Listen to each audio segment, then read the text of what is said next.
કેમ છો મારા વાલાઓ બધા? 12મા ધોરણના વિદ્યાર્થીઓ, ભાઈઓ, બહેનો બધા મજામાં છો ને? ઘરે છો તો મજામાં જ હશો, right? But take care of yourself. આગળ આપણે સમજ્યા ચેપ્ટર નંબર 1 નો થિયરી પાર્ટ પૂરો. બરાબર? દાખલા પણ ઘણા બધા ચાલી ગયા, હવે અંત તરફ જઈ રહ્યા છીએ, રાઈટ? પેલા સૂત્રો મોકલું છું, લખો છો ને? એ નોટ્સ છે તમારી, એટલે લખતા રહેજો અને એનું કામ મજબૂતપણે કરતા રહેજો, કારણ કે હવે ટૂંક સમયની અંદર બીજા આગળ મળશે પાછા, બરાબર ને? આજે પણ મળી શકે છે, એટલે બધા લખતા રહેજો. જીડબલ્યુ નીટ નું એનું પણ લેક્ચર આપણે આયોજન કરવાનું છે. હવે નવો પોર્શન આપણી પાસે ઉદાહરણ જે બાકી છે કમ્પ્લીટ કરી લઈએ, સ્વાધ્યાય કમ્પ્લીટ કરી લઈએ, રાઈટ? તો ઉદાહરણ 1.11 આકૃતિમાં વિદ્યુત ક્ષેત્રના ઘટકો Ex આપેલો છે, મતલબ વિદ્યુત ક્ષેત્ર આ દિશામાં છે, x દિશામાં, રાઈટ? y અને z ઘટક શૂન્ય છે, વિદ્યુત ક્ષેત્ર આમ પણ નથી, ક્યાં પણ નથી. જે આલ્ફાની કિંમત આપી છે 800 એકમની બહુ જરૂર નથી. આપણો પહેલો પ્રશ્ન છે ઘનમાંથી પસાર થતો ફ્લક્સ, અને બીજો પ્રશ્ન છે ઘનની અંદરના વિદ્યુત ભારની ગણતરી કરો. એ ઘનની બાજુની લંબાઈ છે, એ બધી જ બાજુની લંબાઈ સરખી છે. અહીંયાથી આટલું અંતર પણ એ જેટલું છે. હવે જેવી મને ખબર પડી આના ઉપરથી કે વિદ્યુત ક્ષેત્ર x દિશામાં છે, તો મારા વાલાઓ મારી પાસે બે શક્યતા છે. એક તો વિદ્યુત ક્ષેત્રની મને દિશા બતાવવી પડશે, કઈ હશે? તો વિદ્યુત ક્ષેત્રની દિશા અહીંયા જો બતાવું તો આ તરફ, તો હું લખી શકીશ આ વિદ્યુત ક્ષેત્રની દિશા. અહીંયા બતાવીશ તો પણ આ જ દિશા આવી શકશે વિદ્યુત ક્ષેત્રની, રાઈટ? પણ વિદ્યુત ક્ષેત્ર x સાથે બદલાય છે, આમ જઈએ ને એમ બદલાય છે, રાઈટ? બીજી બાબત મને જોઈએ છે બીજો ક્ષેત્રફળનો સદિશ. યાદ કરો, કીધું તો ક્ષેત્રફળનો સદિશ જો બંધ આકૃતિ હોય, લંબઘન, સમઘન, ગોળો, તો એના ક્ષેત્રફળનો સદિશ જે તે સપાટીમાંથી હંમેશા બહાર તરફ જાય. તમે જે રૂમમાં બેઠા છો એ રૂમની દરેક દિવાલની પાસે ક્ષેત્રફળનો સદિશ છે, અને આ ક્ષેત્રફળનો સદિશ એ જે તે સપાટીને લંબ રૂપે બહાર તરફ હોય. ગોળો હોય આમ તો એના ક્ષેત્રફળનો સદિશ આમ બહાર નીકળે, બરાબર? આવી રીતના બહાર નીકળી શકશે. તો અહીંયા મારી પાસે ક્ષેત્રફળને s વડે દર્શાવું તો આ થઈ શકશે ક્ષેત્રફળનો સદિશ સદિશ s. પણ કઈ બાજુ માટે? રાઈટ સાઈડ માટે, તો આને લખીશ SR, અને આને પણ r સાથે. એવું અહીંયા પણ આ, એવું આ બાજુના ક્ષેત્રફળનો સદિશ હું બતાવું તો હું લખી શકું s અને a લેફ્ટ.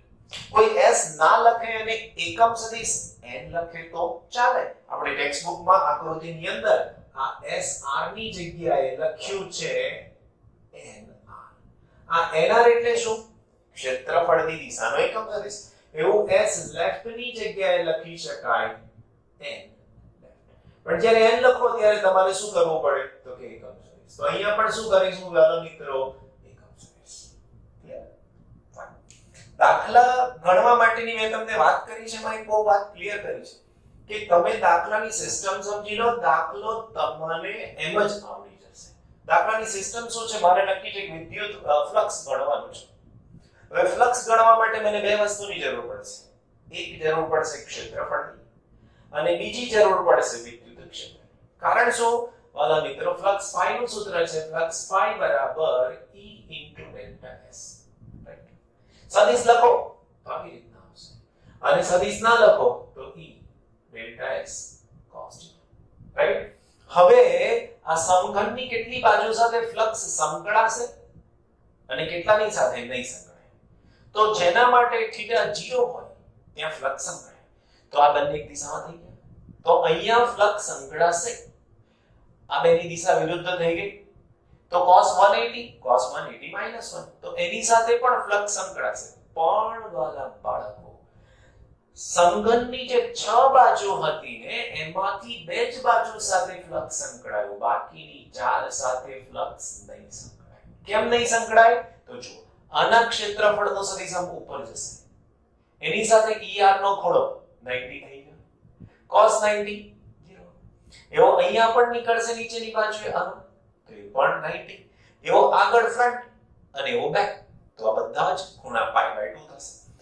એનો મતલબ મારે એક વાક્યમાં સમજૂતી લખવી પડે કે અહીં વિદ્યુત ક્ષેત્ર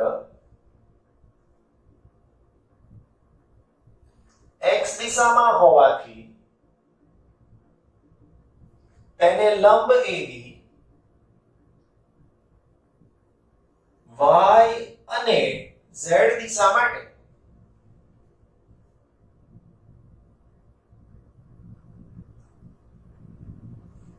E અને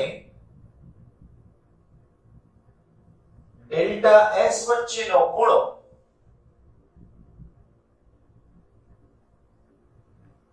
π/2 90 થાય માટે તેમની સાથે સંકળાતો ફ્લક્સ શૂન્ય થાય. માટે સમઘનની લીટી દોરેલી બે બાજુ સાથે ફ્લક્સ સંકળાશે. મારા વાલા બાળકોને આ લખવાનો બહુ કંટાળો આવે છે. સર દાખલો ગણી નાખીએ છીએ પણ આ લખવાનું યાદ નથી આવતું. કેમ યાદ નથી આવતું ખબર? તમે આ ડાયાગ્રામ ને નથી સમજતા એટલે યાદ નથી. તમે ગોખી નાખો છો એટલે તકલીફ પડે. ગોખો નહીં પ્લીઝ, મહેરબાની કરીને સમજો. આ મેં તમને જે સમજાવ્યું ને એ જ છે. શું લખ્યું છે? વિદ્યુત ક્ષેત્ર x દિશામાં હોવાથી તેને લંબ એવી y અને z દિશા માટે E અને ડેલ્ટા s વચ્ચેનો ખૂણો π/2 90 થાય. cos 90 0 થાય. માટે તેમની સાથે સંકળાતો ફ્લક્સ શૂન્ય થાય.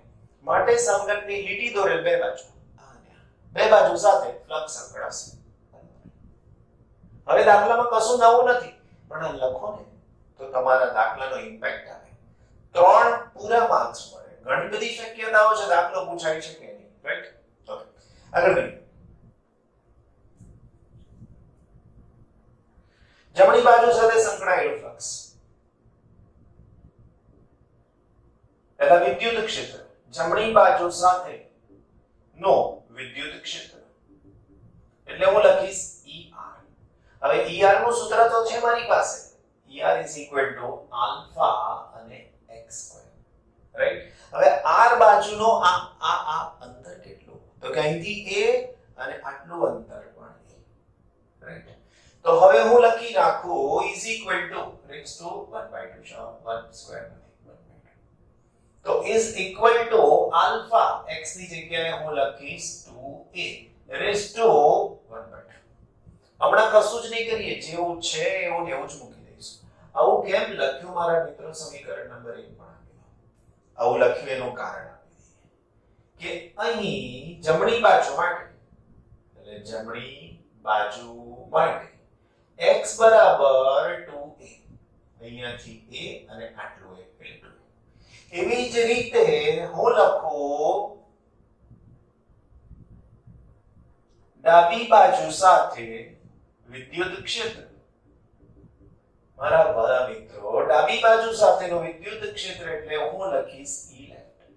સૂત્ર તો આ જ આવશે મિત્રો, alpha x raised to 1/2 is equal to alpha a raised to 1/2. That's it. પડીને ખબર? સમીકરણ નંબર 2, રાઈટ? હવે હું આને અહીંયા કારણ આપી દઈશ કે ડાબી બાજુ માટે x બરાબર 1. જો થઈ ગયું કે નહીં? હવે મારે આ સૂત્રનો ઉપયોગ કરવાનો, આનો ઉપયોગ કરવાનો ને ડાબી અને જમણી બાજુનું ફ્લક્સ શોધવાનું, કરેક્ટ? હવે હું લખું આગળ ડાબી બાજુ સાથે, સારી લખાઈ ગયું છે, સાથે સંકળાતું ફ્લક્સ.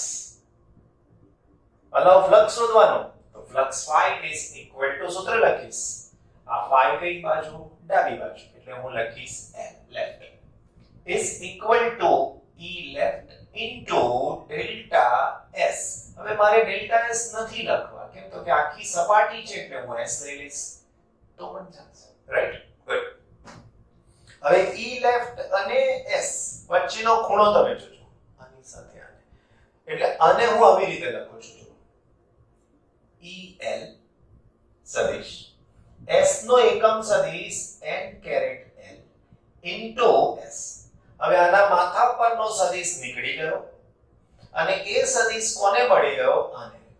કોઈને એમ થાય સર આ લખીને શું ફાયદો? કશો ફાયદો નથી. તમે ધારો કે આ સ્ટેપ ભૂલી ગયા, ચિંતા ના કરશો, આના માર્ક્સ નહીં કપાય. કેમ? તો કે આના પછીનું સ્ટેપ બહુ સહેલું છે. આના પછીનું સ્ટેપ થશે EL, એના પછી S ઇન્ટુ cos રાઈટ. માટે હવે તમે લખી શકો phi left is equal to E left. E left ડાબી બાજુનું ક્ષેત્ર આલ્ફા a square, રાઈટ. તો આલ્ફા a raised to 1/2 અને એની સાથે s. s નો મતલબ શું થશે? તો કે s નો મતલબ થઈ શકશે ક્ષેત્રફળ. હવે આ કિંમત ના મૂકવી હોય તો હું આવું પણ લખી શકું E left into s અને cos 180. cos 180 કેમ લીધા અથવા 180 કેમ લીધો ખૂણો અહીંયા? કારણ જો આ આની સાથે ને આની સાથે, ઓકે અહીંયા r લખાઈ ગયા છો, અહીંયા n છે, તો આ બે વચ્ચેનો ખૂણો 180, કરેક્ટ. તો હવે અહીંયા થઈ શકશે આન્સરમાં માઈનસ EL into s. બોલો કોઈને તકલીફ? અને આ s એટલે ક્ષેત્રફળ, આ બાજુનું ક્ષેત્રફળ કેટલું? તો અહીંયા લખી શકું સમઘનની બાજુનું ક્ષેત્રફળ, તો બાજુનું ક્ષેત્રફળ. સમઘન છે વાલાઓ, એક બાજુ એ હોય તો બીજી પણ એ હોય, તો એનો જવાબ થઈ શકશે a સ્ક્વેર, રાઈટ. અને લખી શકાશે minus EL into a square. સમીકરણ નંબર 3. શું લખવાનું કારણ? તો વાલાઓ કારણ થઈ શકશે θ is equal to 180, રાઈટ. હવે આના જેવું જ પદ મને મળશે ડાબી બાજુની જગ્યાએ જમણી બાજુ સાથે સંકળાતું ફ્લક્સ, રાઈટ. તો હું લખીશ phi right E right into dot product માં s. પણ હવે મને અહીંયા ડાયરેક્ટ આન્સર મળી જવાનો. આની જેમ આને લખો E right into s into cos 0. કેમ cos 0 ને લીધા? મેં ડાયરેક્ટ જ દેખાય છે મિત્રો, જો બે વચ્ચેનો ખૂણો, તો cos 0 શું થશે? 1. તો હવે મારી પાસે આનો આન્સર થઈ ગયો ER અને s, રાઈટ. આની જરૂર નથી હવે, તો એને દૂર કરો. હવે મને જે આન્સર મળશે એમાં s ની કિંમત મૂકી દઈશ, તો ER into a square. સમીકરણ નંબર મળશે 4. θ is equal to 0 લીધા છે, રાઈટ. કારણ આપો એ આવી શકે છે. θ is equal to 0. કેમ 0 લીધા એ કહી દીધું તમને. હવે મારે જોઈએ છે ફ્લક્સ તો મળી ગયું, ઘનમાંથી સંકળાતું ફ્લક્સ, એટલે આ ફ્લક્સ આની સાથે ને આ ફ્લક્સ આની સાથે. તો હવે આવા ફ્લક્સ માટે મારે શું કરવું જોઈએ? તો સમજૂતીની અંદર ધ્યાન રાખજો. સમઘન સાથે સંકળાતું flux phi is equal to એનો સરવાળો phi r plus phi left. r એટલે રાઈટ અને l એટલે લેફ્ટ. હવે phi r નું સૂત્ર મારી પાસે છે મારા વાલા મિત્રો, ER અને a સ્ક્વેર.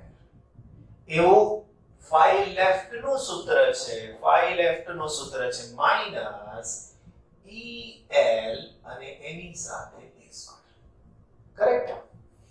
હવે r ER જમણી બાજુ સાથેનો વિદ્યુત ક્ષેત્ર આ થઈ ગયો, રાઈટ. તો હવે એની કિંમત મૂકું છું. ER ની જગ્યાએ આલ્ફા 2a raised to 1/2 અને હજુ આ a સ્ક્વેર. 3 પદ થઈ ગયા. હવે એવું E લેફ્ટ માટે લખું તો ડાબી બાજુ સાથેનું વિદ્યુત ક્ષેત્ર તો minus alpha e raise to 1/2 right અને એની સાથે અહીંયા આવશે a સ્ક્વેર. હવે આમાંથી જે કોમન લઈ શકાય એવું છે હું પહેલા કોમન લઈ લઉં રાઈટ માટે phi is equal to alpha બહાર આવી જશે alpha a square અને a square તો a square પણ હું બહાર લઈ શકીશ રાઈટ એના પછી આમાંથી 2 a raised to 1/2 અંદર રહી ગયા 2 a raised to 1/2 આખા માઈનસ આમાં તો આલ્ફા a raised to 1/2 તો આ a raised to 1/2 પડી ગયો.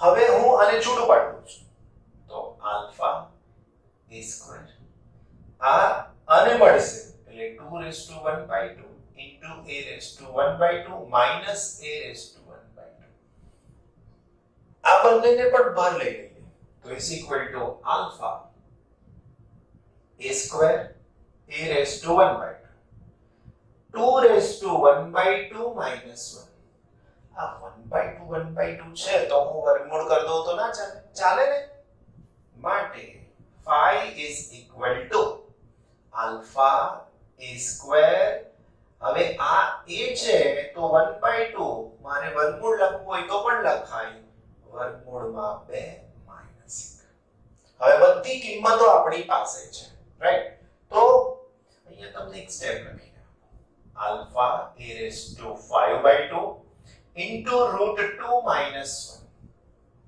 આ સ્ટેપ કોઈ મહત્વનું નથી પણ તમે બુકમાં જોશો તો તમને આવું 5/2 વાળું સ્ટેપ મળશે. હવે જો હું અહીંયા કિંમત મૂકીશ ને તો તમને એમ થાય કે આ વળી કેલ્ક્યુલેટર થી 5/2 શોધવા કેવી રીતે પ્રશ્ન થશે પણ એ જ કિંમત અહીંયા મૂકીશ કોઈ પ્રશ્ન નહીં થાય કેમ phi is equal to alpha ની વેલ્યુ 800 આપેલી છે એકમ લખતા નથી કારણ કે જરૂર નથી હમણાં છેલ્લે જરૂર પડશે a ની કિંમત છેલ્લે આપેલી છે 0.1 તો અહીંયા લખીશ 0.1 અને એનો સ્ક્વેર હવે અહીંયા લખીશ 0.1 અને એના રેઝ ટુ 1/2 હવે આ તો નક્કી છે કે વર્ગમૂળમાં 2 ઓછા 1 હવે જો એવું સમજો કે અહીંયા મેં આ a ની જગ્યાએ આવું લખ્યું હોત કે a raised to 5/2 is equal to 0.1 raised to 5/2 ગૂંચવાઈ જાવ કે ના ગૂંચવાઈ જાવ કે સર આ કેલ્ક્યુલેટર થી 5/2 શોધવાના કેવી રીતના તો એટલે આમાં કિંમત ના મૂકી તમારી ટેક્સ્ટ બુકમાં તમે જોશો ને જેની પાસે ટેક્સ્ટ બુક છે એની પાસે આપણે પીડીએફ મોકલાઈ છે ટેક્સ્ટ બુકની ડાઉનલોડ કરી લેવાની બહુ અગત્યની વસ્તુ છે ટેક્સ્ટ બુક તો એમાં આના પછી ડાયરેક્ટ જવાબ છે તમારી પાસે એવી આવડત હોય તો બેસ્ટ વાંધો નથી પણ નથી તો આ સિસ્ટમને ફોલો કરો હવે આ શોધવાનું સહેલું છે 0.1 નો સ્ક્વેર કરી દો 800 નો ગુણાકાર કરો આનો વર્ગમૂળમાં 2 ઓછા બધું ગણિતથી શક્ય છે કેલ્ક્યુલેટર વાપરો થઈ જશે આન્સર પણ ડાયરેક્ટ આન્સર લાવવો અઘરું છે તો હવે આનો તમને આન્સર મળી શકશે flux phi is equal to 1.05 flux નો એકમ newton metre square coulomb minus તો વાલાઓ આપણો આ જવાબ થઈ ગયો તમારે શું કરવાનું ખબર સૌથી પહેલા આનું વર્ગમૂળ શોધી નાખવાનું આનું વર્ગમૂળ શોધી એક બાદ કરવાનો એની સાથે આનો ગુણાકાર એક વાર ગુણાકાર બે વાર ગુણાકાર ને 800 નો ગુણાકાર તો આ થયો પહેલા પ્રશ્ન વિગતે જો આવી રીતે લખશો તો તમને પૂરેપૂરા માર્ક્સ મળશે જે બાકી છે શોધવાનું ના મળે પૂરા માર્ક્સ કેમ તો કે બીજું શોધવાનું બાકી ઘનની અંદર વિદ્યુત ભારની ગણતરી કરો એટલે ભાગ બે બાકી એટલે આટલું બધું ગણો તોય બે જ મળે બીજો ભાગ બાકી છે નાનો છે ગણી બીજો પ્રશ્ન છે આપણી પાસે ઘનની અંદરના વિદ્યુત ભારની ગણતરી કરો હવે અહીંયા હું લખીશ ગાઉસના નિયમ અનુસાર બી શોધવાનું છે ગાઉસના નિયમ મુજબ flux phi is equal to q upon epsilon 0 માટે ઘનની અંદર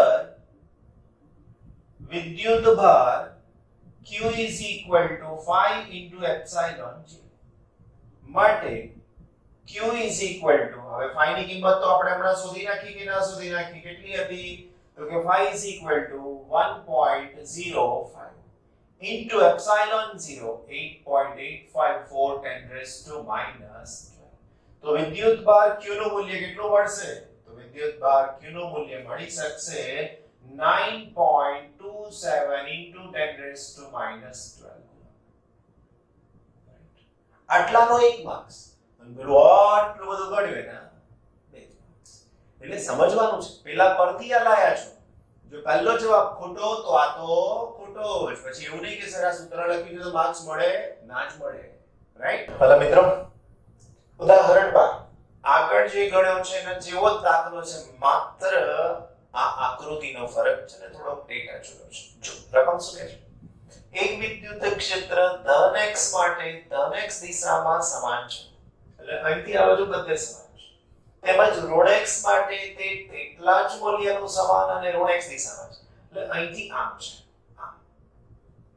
x greater than 0 માટે 200 I caret ન્યૂટન પર કુલમ, x less than 0 માટે -200 I caret ન્યૂટન પર કુલમ આપે છે, એટલે આ બાજુ ઋણ અને આ બાજુ ધન. 20 સેન્ટીમીટર લંબાઈ અને 5 સેન્ટીમીટરની ત્રિજ્યા ના નળાકારનું કેન્દ્ર ઉગમ બિંદુ પર છે, એટલે આને ઉગમ બિંદુ કહીએ.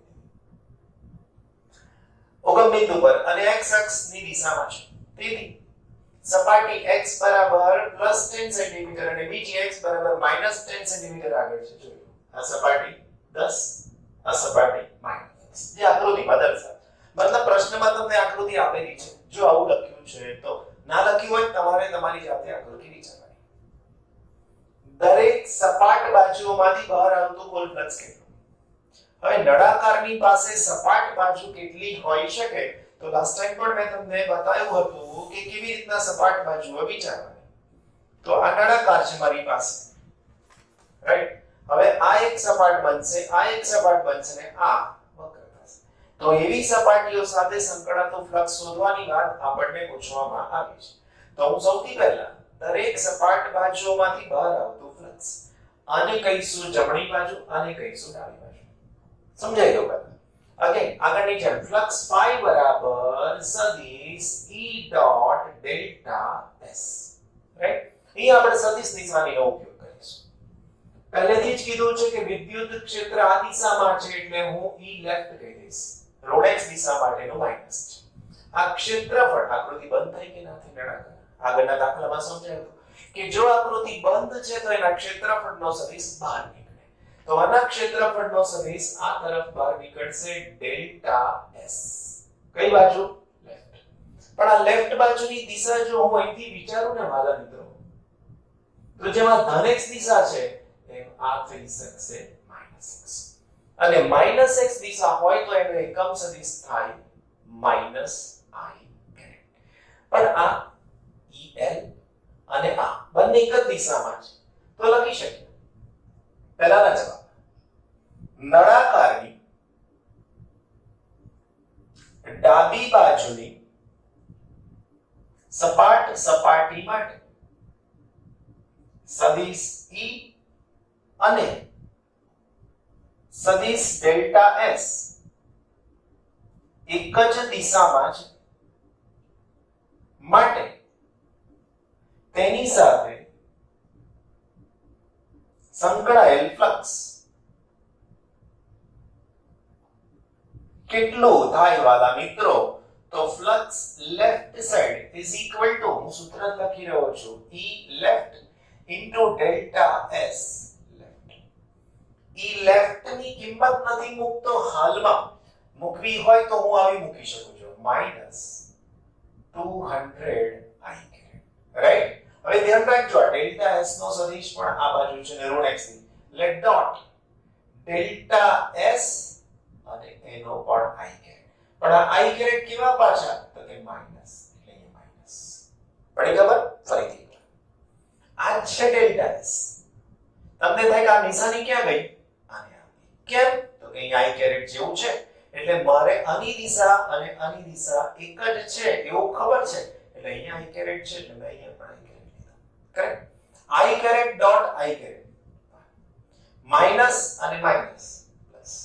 તો હવે મને phi લેફ્ટ નું સૂત્ર મળી ગયું 200 into delta s. delta s એટલે આ વર્તુળનું ક્ષેત્રફળ. તો is equal to 200 pi r square. 200 pi 3.14 r ત્રિજ્યા 0.05 નો સ્ક્વેર. તો phi left is equal to answer થઈ શકશે 1.57. ફ્લક્સ નો એકમ શું થાય મારા વાલા મિત્રો? તો ફ્લક્સ નો એકમ અહીંથી બની જાય છે. E એટલે વિદ્યુત ક્ષેત્ર. વિદ્યુત ક્ષેત્રનો એકમ ન્યૂટન અપોન કુલમ અને દિશા થઈ ડેલ્ટા s એટલે મીટર સ્ક્વેર. તો આ બધું જ ડાબી બાજુ માટે. સેમ પ્રોસેસ રિપીટ કરી દેવાની જમણી બાજુ માટે. તો અહીંયા લખીએ નળાકારની ડાબી બાજુની જગ્યાએ જમણી બાજુની સપાટી માટે E સદિશ અને ડેલ્ટા S સદિશ એક જ દિશામાં છે. હવે આની જરૂર નથી તો આપણે આને કાઢી નાખીએ છીએ. એક જ દિશામાં છે. રાઈટ? માટે flux direct flux phi right is equal to E right into delta S right is equal to 200 I caret into delta S I caret. अब अंदाजे અહીંયા માઈનસ કેમ ના લીધું એનું કારણ શું છે? અહીંયાનું વિદ્યુત ક્ષેત્ર E r આ દિશામાં છે. આના ક્ષેત્રફળનો સદિશ ડેલ્ટા S પણ આ દિશામાં છે અને આ બંને એક જ દિશા x માં છે. એ પણ ધન એટલા માટે ઋણ લીધો નહીં. હવે આનો answer i caret dot i caret 1 થઈ જાય વાલા મિત્રો. એટલે હું લખીશ 200 ડેલ્ટા S. હવે ડેલ્ટા S એટલે અહીંયા લખ્યું જ છે.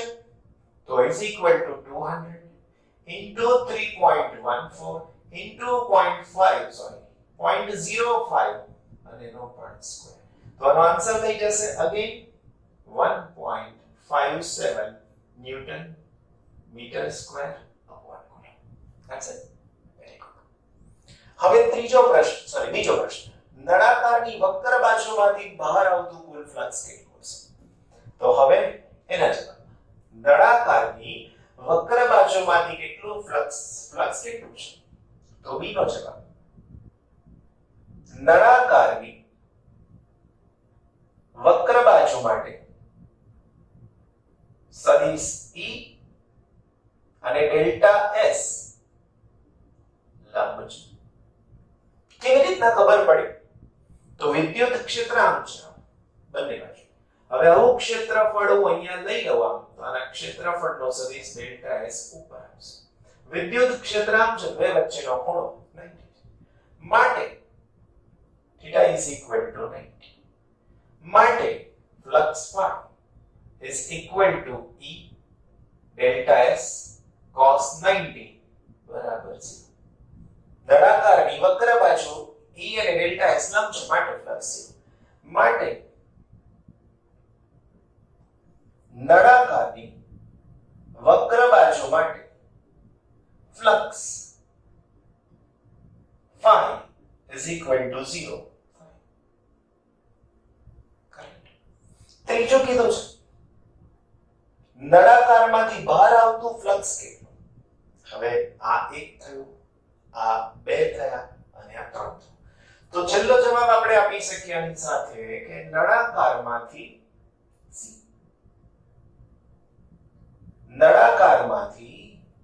બહાર આવતું flux phi is equal to phi left plus phi right plus 0. આ તો 0 લખી દઈશું. તો phi left નો આન્સર થઈ શકશે 1.57. phi right નો આન્સર પણ થઈ શકશે 1.57. આ 1.57 plus 1.57 શું થાય? તો કે 3.14 newton metre square upon coulomb. તો આન્સર થઈ ગયો ફ્લક્સ નો. કરેક્ટ. હજુ એક આન્સર બાકી રહ્યો આપણને શોધવાનો, નળાકારની અંદરનો કુલ વિદ્યુત ભાર કેટલો હશે. હવે જો આગળનો દાખલો ધ્યાનથી જોયો છે તો આની અંદર ફટ દઈને તમને ખબર પડી જાય. પડે કે ના પડે? એકદમ શાંતિથી જવાબ તમે કરી શકો એમ છે. કરીએ દાખલાનો છેલ્લો ભાગ ડી. નળાકારની અંદરનો કુલ વિદ્યુત ભાર કેટલો? તો લખી શકાય ગાઉસના નિયમ મુજબ. શું લખીશ? તો કે flux phi is equal to q ના છેદમાં એપ્સિલોન 0. તો q is equal to phi into epsilon 0. અલા phi કેટલા હતા? તો કે 3.14, 8.854 10 raised to minus 12 ગુણાકાર કરતા તો આવડે કે નહીં? તો q is equal to એનો આન્સર થઈ શકશે 2.78 into 10 raised to minus 11 coulomb. બસ નાનો સરખો જવાબ છે. રાઈટ. પરીક્ષામાં કેટલાક બાળકો આકૃતિ ક્વેશ્ચન પેપરમાં આપેલી હોય તો દોરતા નથી. એવું નહીં કરવાનું. થોડી ઘણી પણ હિન્ટ વાળી આકૃતિ દોરી દેવાની જેથી કરીને આપણને પણ આનો સંદર્ભ ખબર પડે. એટલે ઓકે. પહેલા બાળકો ઉદાહરણ નંબર 1.3 પહેલા ચેપ્ટરનો છેલ્લું ઉદાહરણ. પરમાણુ માટેના પ્રારંભિક મોડેલમાં Ze વિદ્યુત ભાર ધરાવતું ધન વિદ્યુત ભારિત બિંદુવત ન્યુક્લિયસ એટલે આની અંદરનો વિદ્યુત ભાર Ze જેટલો છે પ્લસ Ze. રાઈટ. બીજું, તેની આસપાસ r ત્રિજ્યા સુધી નિયમિત ઘનતાના ઋણ વિદ્યુત ભાર વડે ઘેરાયેલું છે. એટલે આ આસપાસ બધો આની અંદરનો વિદ્યુત ભાર ઋણ છે. સમગ્રપણે પરમાણુ તટસ્થ છે. જેટલો ધન આની અંદર છે એટલો જ ઋણ આની અંદર છે. એટલે તટસ્થ 0 વિદ્યુત ભાર છે. આ મોડેલ માટે ન્યુક્લિયસ થી r અંતરે વિદ્યુત ક્ષેત્ર કેટલું હશે? હવે એવું સમજવાનું છે થોડુંક નવું કે આ તો બિંદુ જ છે. મેં મોટું બતાવ્યું છે પણ છે બહુ જ નાનું. પણ આ ઘણો મોટો વિસ્તાર છે. એટલે ઋણ વિદ્યુત ભાર પ્રસરણ પામેલો છે. યુ કેન સે કે ઋણ વિદ્યુત ભાર વિતરણ પામેલો છે. હવે આ વિતરણ શેમાં છે? તો કે ત્રિપરિમાણિક ગોળાની અંદર છે. એટલે આના માટે મારે એની ઘનતા શોધવાની. એ ઘનતા શોધાઈ ગયા પછી હું ત્રણ બિંદુનો વિચાર કરીશ. એક એની અંદરનો, એક એની બહારનો અને ત્રીજો અહીંયા સપાટીનો. આવા ત્રણ બિંદુ પાસે હું વિદ્યુત ક્ષેત્ર શોધીશ. હવે વિદ્યુત ક્ષેત્ર શોધવા માટે શેનો ઉપયોગ કરીશું? તો કે ગાઉસના નિયમનો ઉપયોગ કરીશું. ઓકે. ગાઉસના નિયમમાં મને જરૂર શેની પડશે? તો કે આ જે પૃષ્ઠ વિચારીશું ગાઉસિયન પૃષ્ઠ એની જરૂર પડશે અને એની અંદરના વિદ્યુત ભારની જરૂર પડશે. તો આ એક કોમન વસ્તુ થઈ આપણને. આખા દાખલાનો એક સિસ્ટમ વાળો ભાગ રેડી થયો. એટલે હવે તમને આ દાખલો ગણવો કેવી રીતે એ સમજાઈ જશે. ફરીથી સ્ટેપ કહું. પહેલા હું વિદ્યુત ભારની ઘનતા શોધી, સ્પેશિયલી ઋણ માટે. ધન માટે મને જરૂર નથી. કેમ? તો કે બિંદુવત વિદ્યુત ભાર છે માટે. બીજું, જે જગ્યાએ વિદ્યુત ક્ષેત્ર શોધવાનું હોય ત્યાં ગાઉસિયન પૃષ્ઠ અને એનું ક્ષેત્રફળ. આન્સર. રાઈટ. સૌથી પહેલા વિચાર જે કરવાનો છે તે કે આકૃતિમાં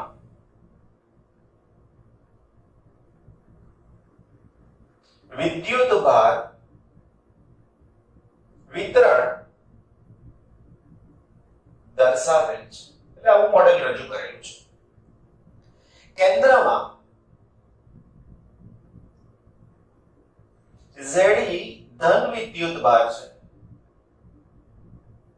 માટે તેની બહાર ગોળાની અંદર એટલે કેન્દ્રમાં ધન વિદ્યુત ભાર ન્યુક્લિયસ, તેની બહાર પણ ગોળાની અંદર અને આપણે ન્યુક્લિયસ એટલે ગોળાની અંદર માઈનસ Ze વિદ્યુત ભાર ઋણ વિદ્યુત ભાર છે. હવે મારે શોધવું છે વિદ્યુત ભારની કદ ઘનતા. રાઈટ. હવે વિદ્યુત ભારની કદ ઘનતા માટે શું થાય? તો સામાન્ય સૂત્ર ઘનતા. વિદ્યુત ભારની કદ ઘનતાનું સૂત્ર શું થાય? તો કે કદ ઘનતા બરાબર વિદ્યુત ભાર ના છેદમાં કદ. રાઈટ. આપણે સૂત્ર આવી રીતે પણ લખી શકીએ કે ρ * v = q. માટે ρ ની જગ્યાએ ρ * v ની જગ્યાએ કદ લેવાનું 4/3 πr q. કેમ? તો કે આ તો બહુ જ નાનું છે, અહીંયાથી આની ત્રિજ્યા r છે એટલે મેં r લઈ લીધા. = હવે ફરીથી એકવાર અહીંયાના વિદ્યુત ભારની જરૂર નથી, મને જરૂર છે આ ઋણની, એટલે હું લખીશ -ze. હવે 0 માઈનસ લખો કે ના લખો, તમારી ટેક્સ્ટ બુકમાં 0 માઈનસ લખો છો, જરૂર નથી 0 માઈનસ કરવાની. મને ρ જોઈએ છે, તો ρ = -ze upon 4/3 πr q. કોઈને એમ છે કે સર મારે 3 ઉપર લખવા છે, કોઈ વાંધો નહીં વાલાઓ. ρ = 3ze upon 4πr q. બસ આ આપણી પાસે ઘનતાનું સૂત્ર થઈ ગયું. રાઈટ. હવે આપણે જે વિચાર્યું છે તે કે અહીં વિદ્યુત ક્ષેત્ર, આ બધું લખવાનું આવે થિયરી, અહીં વિદ્યુત ક્ષેત્ર એક આ બિંદુ પાસે, એક આ બિંદુ પાસે શોધવાનું છે. વિદ્યુત ક્ષેત્રની દિશા, વિદ્યુત ક્ષેત્રની દિશા એ ત્રિજ્યાવર્તી દિશામાં ધન કે ઋણ વિદ્યુત ભાર ને અનુરૂપ મળે. એટલે એનો મતલબ કે જો ધન વિદ્યુત ભાર છે તો આ વિદ્યુત ક્ષેત્ર બહાર જશે, ને ઋણ વિદ્યુત ભાર છે તો આ વિદ્યુત ક્ષેત્ર અંદર તરફ મળશે. સમજાય વાત? બહુ સરસ. બીજું, હવે આની અંદરની 3 પોસિબિલિટી વિચારીએ છીએ સ્ટેપ બાય સ્ટેપ. હું પહેલી પોસિબિલિટી વિચારું છું, બધું લખી દીધું હો. કયું લખ્યું? કે આપણે 3 સ્થાન પર વિદ્યુત ક્ષેત્ર શોધવાનું વિચારી રહ્યા છે, એક ગોળાની અંદર, બીજું ગોળાની બહાર ને ત્રીજું ગોળાની સપાટી પર. આવું બધું ડિસ્ક્રિપ્શન લખેલું હું તમને જે દાખલા ગણેલા આપું છું એની અંદર છે, એટલે બધું વાંચવાનું ને બધું લખવાનું. પણ અહીંયા બોર્ડ પર જગ્યા ઓછી છે, હાલમાં મારી પાસે બોર્ડ નાનું છે, પરિસ્થિતિ તમને ખબર છે. બાકી આપણા બોર્ડ સ્કૂલ અને ક્લાસના બહુ મોટા મોટા હોય છે, ખબર ને, એટલે ત્યાં પ્રશ્ન નથી આવતો જગ્યાનો, રાઈટ? પણ અહીંયા જગ્યાનો એક પ્રશ્ન છે. ઓકે, તો પહેલો કેસ વિચારીએ. અહીંયા નંબર 1, r r. અહીં ગોળાની અંદર r અંતરે p' બિંદુ પાસે ગોલીય ગાઉસિયન પૃષ્ઠ. એનો મતલબ કે હું ગાઉસિયન પૃષ્ઠ આવું વિચારી શકીશ. રાઈટ? આ ગાઉસિયન પૃષ્ઠ વિચાર. ગાઉસના નિયમ અનુસાર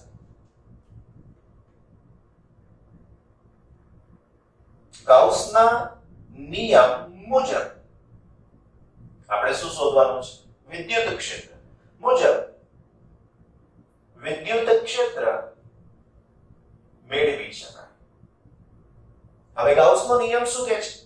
તો કે ગાઉસનો નિયમ એવું કહે છે કે E into A અથવા E into S is equal to Q ના છેદમાં એપ્સિલોન 0. સમીકરણ નંબર 2. અહીં વિદ્યુત ક્ષેત્ર અને સપાટીના ક્ષેત્રફળનો સદિશ કાં તો બહાર તરફ એક જ દિશામાં અથવા તો વિરુદ્ધ દિશામાં. હવે બહાર તરફ ક્યારે નીકળે? જો ધન વિદ્યુત ભાર વધારે હોય તો. અંદર તરફ ક્યારે આવે? જો ઋણ વિદ્યુત ભાર વધારે હોય તો. આપણે હમણાં દિશાની ચિંતા નહીં કરીએ. હમણાં એવું વિચારી લીધું કે E અને S એક જ દિશામાં છે. અહીં E અને S એક જ દિશામાં છે, એક જ દિશામાં હોય એટલે cos 0 થાય, cos 0 1 થાય. રાઈટ? મારો પ્રશ્ન આને શોધવાનો છે. હવે મારી પાસે બે માહિતી હોવી જોઈએ. એક S એટલે આ ગાઉસિયન પૃષ્ઠનું ક્ષેત્રફળ. ગોળો છે, ગોળાનું ક્ષેત્રફળ થાય 4πr². મારો અગત્યનો પ્રશ્ન Q એટલે ગાઉસિયન પૃષ્ઠ વડે ઘેરાયેલો વિદ્યુત ભાર, એ શોધવાનો અગત્યનો પ્રશ્ન છે. તો અહીંયા શોધીએ આપણે. ગાઉસિયન પૃષ્ઠ વડે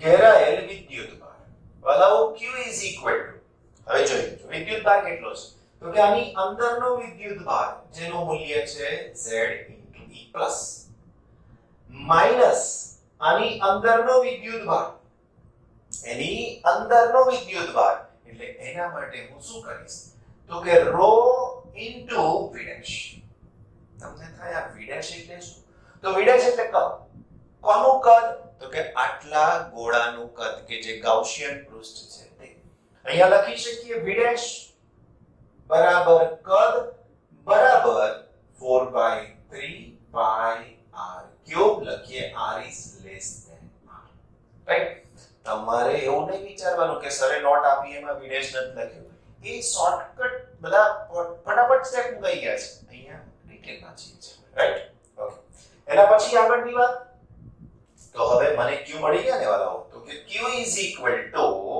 z minus ρ હવે v ડેશ ની જગ્યાએ હું લખી શકીશ 4/3 pi r is equal to હવે મને ρ ની પણ કિંમત મૂકવાની અહીંયાથી રાઈટ તો હવે એની કિંમત મૂકીશ તો આ માઈનસ છે અને આ પણ માઈનસ છે તો અહીંયા મારે પહેલા પ્લસ લખી દેવા પડશે કેમ તો કે કુલ વિદ્યુતભાર આનો અને આનો કુલ વિદ્યુતભાર એટલે અહીંયા પણ હું પ્લસ કરીશ ફરીથી એકવાર હા ચિહ્ન બદલ્યું છે એટલે સમજાવું છું કે આ કુલ વિદ્યુતભાર લીધો છે આટલો અંદરનો ધન અને આટલો બહારનો વિદ્યુતભાર મને ખબર નથી કે બહાર ઋણ છે એટલે મેં ઋણ વિડેશ લખી દીધું હવે અહીંયાથી મેં વિડેશ ની કિંમત મૂકી દીધી એટલે ρ એમ ના એમ હવે જો હું શું કરું છું કે ρ ની કિંમત મૂકીશ તો Ze માઈનસ ρ ની કિંમત 3Ze upon 4 pi r cube into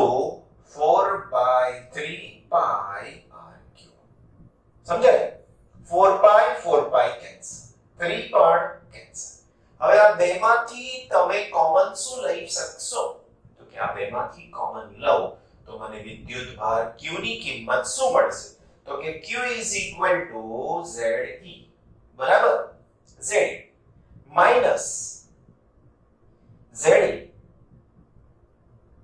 into r cube divided by r cube સમીકરણ નંબર 3 બોલો કોઈને કઈ તકલીફ વાલાઓ એકદમ ફાઇન હવે મારે આ કિંમત ક્યાં મૂકવાની તો કે q ની જગ્યાએ એપ્સિલોન 0 તો એપ્સિલોન 0 રહેશે જ s બરાબર શું લેવાનું તો કે s બરાબર ગાઉસિયન પૃષ્ઠનું ક્ષેત્રફળ અહીંયા લખીએ ગાઉસિયન પૃષ્ઠનું ક્ષેત્રફળ બરાબર s બરાબર 4 pi r2 રાઈટ હવે હું શું કરી શકીશ મિત્રો તો કે હવે મારે સમીકરણ 2 પરથી સમીકરણ 2 એની જગ્યાએ e કારણ કે તો શોધવાનો પ્રશ્ન છે s ની જગ્યાએ 4 pi r2 is equal to q ની જગ્યાએ આ કિંમત મૂકીશ એટલે Ze minus Ze square into r cube whole divided by r cube right હવે શું થશે તે જોવાનું રહેશે હવે મારે આ 4 pi r2 આવશે અને અહીંયા મૂકવાના અને આની સાથે પણ મૂકવાના રહેશે જોઈએ શું થાય તે ધ્યાન રાખજો રાઈટ હવે આની અંદરથી હું આવું કંઈક કરું છું ઓકે આ e થઈ ગયું હવે આ 4 pi r2 ને બંનેના છેદમાં લઈ જઈએ તો આના માટે હું શું કરી શકીશ તો આના માટે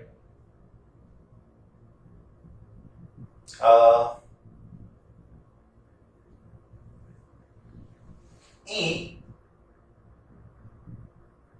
is equal to a 4 pi r2 એટલે Ze upon 4 pi small r square right okay બીજી એક વાત એપ્સિલોન 0 રહી ગયા આ તમે q મૂક્યો ને આખાના છેદમાં એપ્સિલોન 0 હા એ જ ઓકે તો આના છેદમાં આ કિંમત અહીંયા આવશે ને આ બંને સાથે એટલે 4 pi r2 અને એની સાથે એપ્સિલોન 0 માઈનસ અહીંયા z e square r cube ના છેદમાં 4 પાઈ r સ્ક્વેર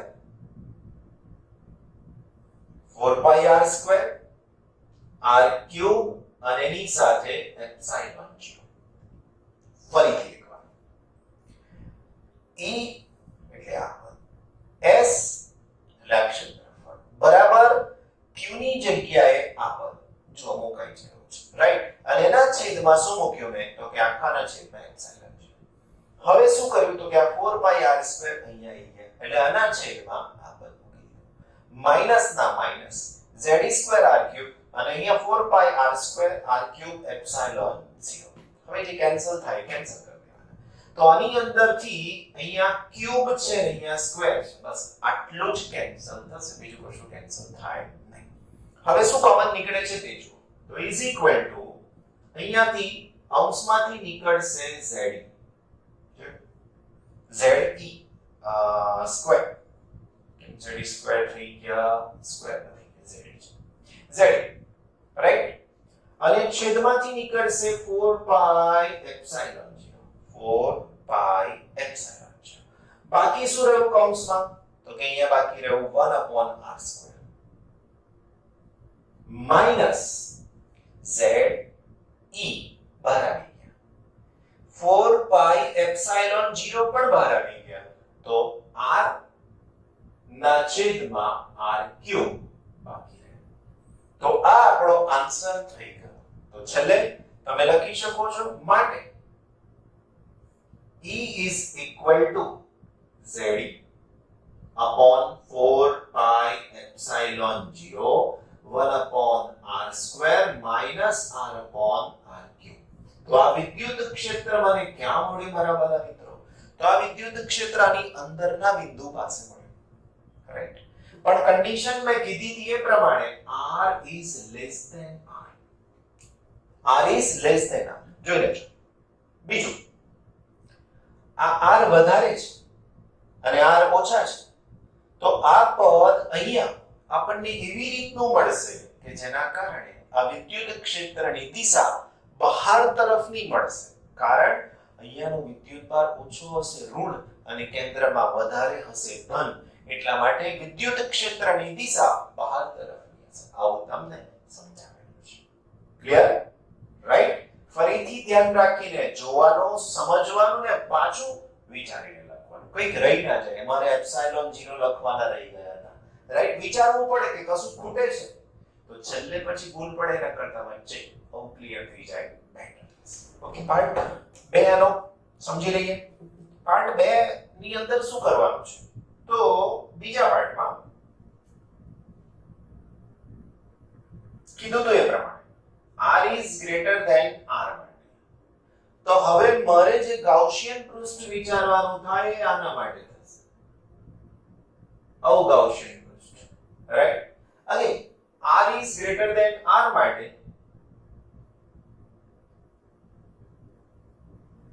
આકૃતિમાં દર્શાવ્યા મુજબનું ગાઉસિયન પૃષ્ઠ again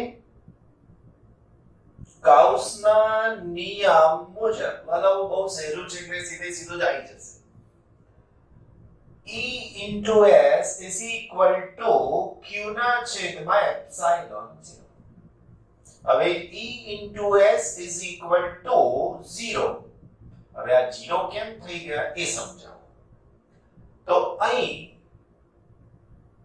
Q બરાબર આ પૃષ્ઠ વડે ઘેરાયેલો વિદ્યુતભાર તો લખાય ગાઉસિયન પૃષ્ઠ વડે ઘેરાયેલ વિદ્યુતભાર રાઈટ તો હવે એનો જવાબ થઈ જશે Q is equal to ZE plus ZE minus તો એનો જવાબ 0 તો 0 ના છેદમાં એપ્સિલોન 0 is equal to 0 પરંતુ S is not equal to 0 માટે E is equal to 0 એનો મતલબ કે આ પરમાણુની બહાર વિદ્યુત ક્ષેત્ર કેટલું હશે માટે પરમાણુની બહાર વિદ્યુત ક્ષેત્ર E બરાબર 0 થાય. છેલ્લો point r equal to r માટે શું થાય મારા વાલા મિત્રો? r ઇક્વલ ટુ r માટે. હવે r ઇક્વલ ટુ r માટે સેમ જ પ્રોસેસ આવશે. r ઇક્વલ ટુ r એટલે આ બિંદુ. તો એની અંદર પણ જેટલો ધન છે એટલો જ ઋણ છે. તો અહીંયા લખી શકીએ આ સ્થિતિમાં પણ q બરાબર 0 મળે છે.